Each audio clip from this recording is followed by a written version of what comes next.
So it took a long time to get the script, the director, everything right on MI3. What was the biggest challenge about going into it? Well, really, I felt the great challenge was just finding the right elements for the movie. Once I met J.J. Abrams and decided this is a guy, and I talked to him, I said, look, do you want to direct Mission Impossible? I had absolute faith in him. It was like, I felt so relaxed. It was, you know, it's like because I'm working, so much pressure. I just knew with JJ that we can fix anything, that potential to solve anything. You know, I feel that when I work with Spielberg also. I feel that a sense of fun and adventure, and that really, you know, then there was the physical element that was a great challenge, and just when we were shooting, just trying to balance. Can I make it through this? You know, how am I going to make it through this day? And also, you know, the intensity of the scenes, performance-wise also. Now, whose idea was it to put Ethan Hunt on the bridge and then shoot missiles at him? Because that rocked. JJ. He came up with that bridge sequence, and on the page it was great. It was actually, I was shooting Where the World's, and he would come to my trailer, you know, when we were shooting. We'd just hang out at lunch or, you know, in between shots, and I'd go in and I would just read this stuff, like the baseball, you know, in Shanghai when the baseballs hit. And I was like, man, I can't wait to do this. I just couldn't wait. But that was J.J. Abrams. And how long is it 10 more years? Is it 20 more years that you're going to be leaping off buildings? Is it 30 more years? Because I'm 40. I know. And it's hard to get up. Thank you very much. Well done, man. Well done. I don't know, as long as I can do it. Really, as long as I can do it. And really, for me, the stunts are fun, but if we can figure out that story, because that's really the great challenge. All the other stuff is just so much fun to think about and prepare for, and it's a real challenge. But I remember we sat down and JJ and I talked conceptually about the film. You know, how we want people to feel, you know, what the experience is going to be like making the movie, and what we want the people to feel when they left. We wanted to feel emboldened when they left the theater, and to have that summer experience that we look forward to, that I remember as a kid, and I still have them. You know, when I go to, I can't wait to see, you know, what's a summer movie, you know, and then you know it's easy to start talking about the stunts. It's easy to talk about all the action sequences. And JJ said a really smart thing. He said, look, you know, we're going to put that aside and we're going to talk about the story. We're going to really work the story before we get into the, you know, into that stuff. And I think it really helped disciplined us. The story in this one is, I don't know exactly what the right word is, but the story in this one is more straightforward, not quite as intricate as the first two movies. Was that on purpose? Yeah.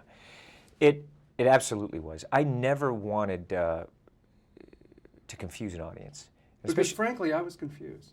No, but I might have. I'm confused right now. Twice. No, but yeah, I know. So it confused some people. Mission 1, and at times Mission 2, there was a small percentage of the audience. But really, this is a love story, and the personal.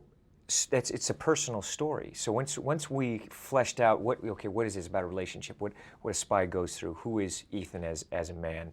What is his life like outside of the IMF? Can he have a life outside of the IMF? And it's just ripe for great drama and conflict, and the friendships. And JJ,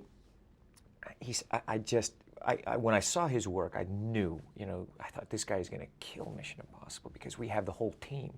You know, this great cast and these sequences, you know, at the Vatican and in Shanghai, and you have all that mission team, and he really celebrates that team. So that, I think, you know, and I've really learned a lot also about emotional geography and visual geography. You know, from having worked with Steven Spielberg,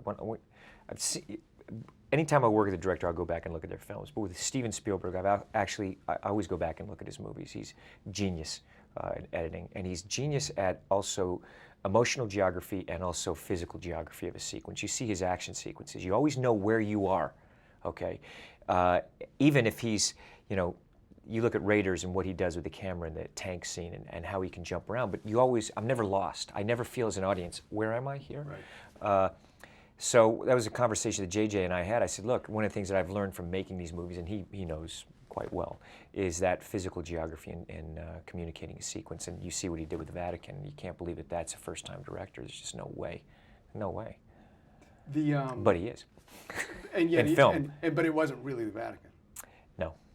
No, it wasn't really the Vatican. I wondered if it was. I know. I had to That's go good. look at I'm the glad. production. I'm glad. I'm glad. Damn, they shot I the know. Vatican. I know. Well, that's great production designers. When you embark on Mission Impossible 3, was there an idea? What did you do on Mission Impossible 3 to top yourself? You're really competing against yourself because the first two were so successful. Well, I never looked to try to top myself. I don't know how to do that. I really look for what is it that interests me. I wanted that personal side of Ethan, and that's why it took me so long to make the next one, because if I don't feel that I can, if it doesn't get, I don't know how else to explain it, where you go, I want to do this, I'm interested in this, I'm excited by this, then I'm not going to do it. So I'm not looking to top myself. I'm looking, where's the story? Where's the interest for me creatively? And it's also the chemistry of the people that we bring together, to be able to work with Ving Rhames again and have him come back as Luther. And you see that, I love that friendship, on screen. Right. And then Michelle Monaghan and, the great cast that we had and working with JJ, those elements, that chemistry that, when I get up, I can't wait to make the movie. I get excited about every day on a movie set. It's like I feel like a little kid every time I get on a movie set. I love it. So that's what I'm looking for. What is that buzz? What is that story? And how far can we push the story? How far can we push those scenes? And that's what I'm looking for, really.